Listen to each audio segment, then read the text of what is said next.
welcome to my channel. Today we are going to be making chocolate sugar cookies. Let's get started. The ingredients you will need today are granulated sugar, some brown sugar, 1 egg, vanilla extract, molasses, flour, which I need to fill this up, cocoa powder, baking soda, and butter. Oh, and salt. I will be showing the measurements on screen as we go along, as well as have them listed in the description box below. Alright, first things first, we're going to take our baking sheet. I know mine looks kind of gross, but it's just been put to good use, a lot of use. And we're going to line it with some parchment paper. You may need 2 baking sheets, it just depends on how big you make your cookies. And we're going to set the oven to 325 degrees Fahrenheit. And we're going to take a big bowl and we're going to put 3/4 cups of unsalted butter into the bowl at room temperature in particular. Now I am using kind of like scraps of butter that I have had left over from other bakes. So in total, this equals 3/4 cups of, again, room temperature butter. So I suggest setting it out on the counter for a bit prior to making these cookies, or you can nuke it in the microwave very quickly for about 10 seconds at a time in order to soften the butter. Next, we're going to add 1/4 cup of granulated sugar and 3/4 cups of brown sugar.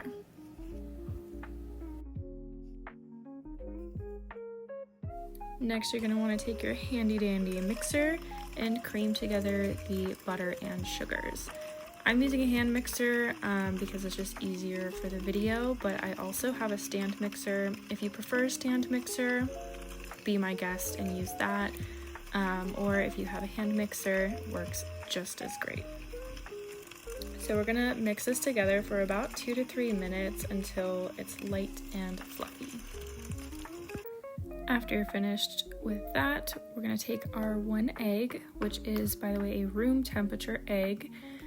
Again, if you have eggs in the fridge normally, I suggest leaving it out on the counter, maybe to warm up with your butter before making the cookies. I have chickens, so my eggs are always room temperature.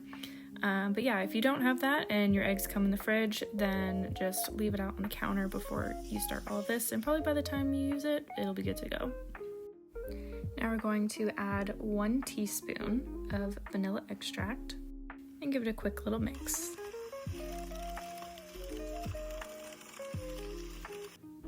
Next, we're going to add 1 tablespoon of molasses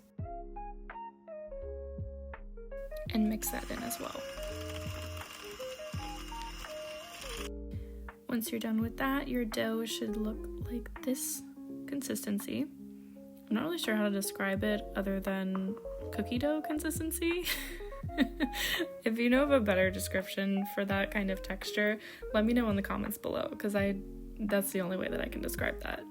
So now we're going to just set this aside and work on the dry ingredients next. First up is 2 cups of all-purpose flour, if it gets out of the measuring cup. I think I was using a 1/2 cup here, so you're going to see me put it in 4 times, but it is in total 2 cups of all-purpose flour. Next, we're going to add in 1/2 cup of unsweetened cocoa powder.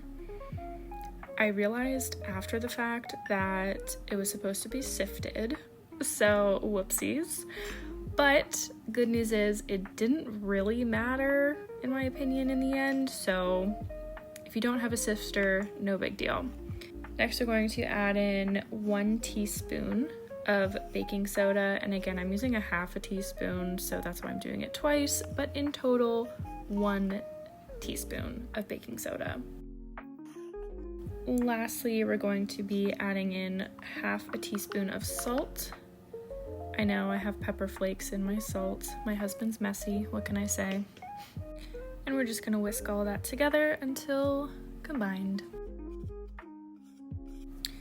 Alrighty, so I'm just gonna swap these bowls out and add the dry ingredients into the wet dough. For the dry ingredients though, you're going to want to add them in 3 parts. So don't add all of it at once. If you do that, it could dry out the dough too much too soon, and it'll just make it a lot harder to come together in the end. But yeah, don't dump the whole thing in all at once. Do it in 3 rounds. So a third of the flour mixture, mix it all together. The second third, mix it, and then the final third and mix it. And after all that mixing, your dough should look like this, which is kind of like a Play-Doh-y consistency, very moldable in your hands, but not sticky. In order to get them pretty uniform in size, I'm going to be using a cookie scoop. I actually have 3 sizes of cookie scoops. I just got them in a set on Amazon, and today I'm going to be using the middle size. If you have an ice cream scoop, which is essentially what it is, it's just different size ice cream scoops, you can use that as well, but the ice cream scoop is going to technically be too big. Unless you want big cookies, then that's up to you. I'm just adding a 1/3 cup of granulated sugar to a small bowl, which we're going to use to roll the dough in.